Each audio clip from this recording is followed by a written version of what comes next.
5호 태풍 다나스가 다가오고 있습니다. 남해 바다에서 지금 북상 중입니다. 이번 태풍의 경로와 최대 고비는 언제가 될지 기상청의 윤기환 통보관을 연결해서 자세한 얘기를 들어보도록 하겠습니다. 윤 통보관님 잘 들리십니까? 안녕하십니까? 안녕하십니까. 네. 기상청의 윤기환 통보관입니다. 이번 태풍 다나스의 경로를 두고 변동이 좀 여러 번 있었는데 지금 다나스의 위치 어떻게 되고 경로는 어떻게 됩니까?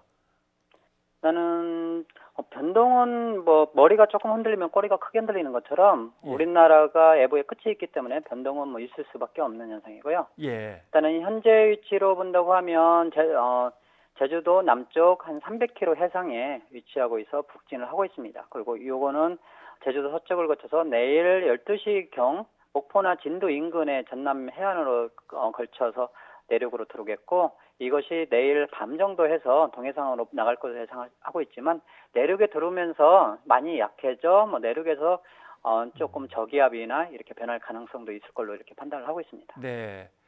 그러면 이번 태풍의 최대 고비는 이제 언제가 될지, 그리고 어느 지역이 언제쯤에 어떤 영향을 받게 될지 좀 자세히 설명을 해주신다면요. 예, 일단은 고비를 두 가지 부분으로 나눈다면요. 일단은 첫째는 바람인데, 바람은 기본적으로 태풍이라고 할 때는 중심에 한 17m 초당 17m 이상이 부는 때 태풍이라고 하기 때문에 기본적으로 바람 피해는 우리나라 전국에서는 좀 조심을 해야 합니다. 일반적인 저기압이 지나갈 때도 가로수가 부러지거나 간판이 날리는 경우가 있기 때문에 네. 이런 태풍이 올 때는 그런 현상은 기본적으로 일어난다고 보시면 됩니다. 그래서 기본적으로 바람 피해는 주의를 하셔야 하고요. 공사장 같은 데도 마찬가지고.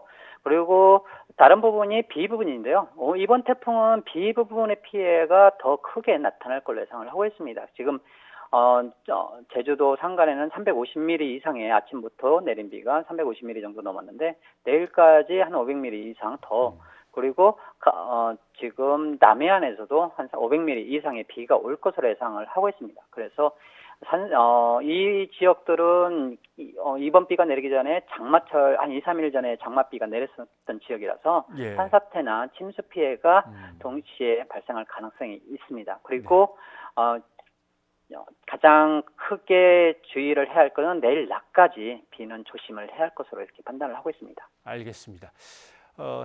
지난 2014년에 왔던 제12호 태풍 나크리와 비슷하다는 전망을 내놓으셨던데, 그러면 나크리의 피해를 고려해 본다면 어느 정도의 피해였던 겁니까 그때?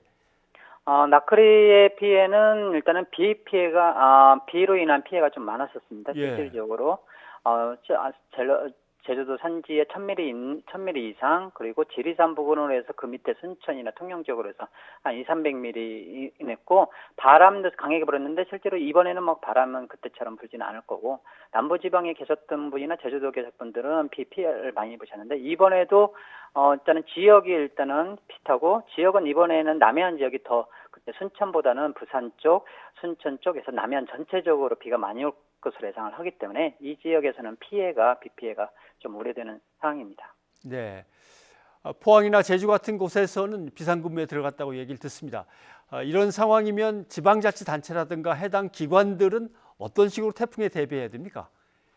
일단 그 지역에 계시는 분들은 일단은 먼저 자기 자신의 안전부터 일단은 챙기는 게 가장 중요합니다. 일단 예. 모두 다 각자의 안전만 챙긴다고 하면은 모두 다가 안전할 거니까. 그래서 나는 괜찮겠지 하는 일단은 그런 생각을 일단 접어두시고, 예. 태풍이라는 것은 큰 자연의 환경이기 때문에 혼자서 이걸 어떻게 헤쳐나가겠다, 이거는 굉장히 무리한 생각입니다. 그래서 침수가 되려고 하는데 자동차를 혼자 꺼내려고 한다, 그런 거는 굉장히 좀 삼가를 하는 게 필요하고요.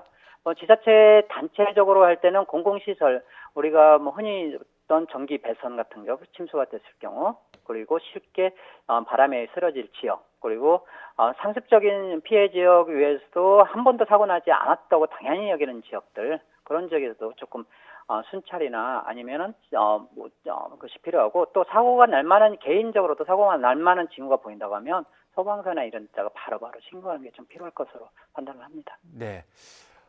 예상하시기에 올해 한반도를 지나칠 태풍은 몇 개나 되겠습니까? 저는 올해 해년도가 몇 개 오겠다 하는 것은 현재 과학기술상으로 굉장히 어렵고요. 예. 통계적으로 보면 하나에서 3개 정도 옵니다. 실질적으로.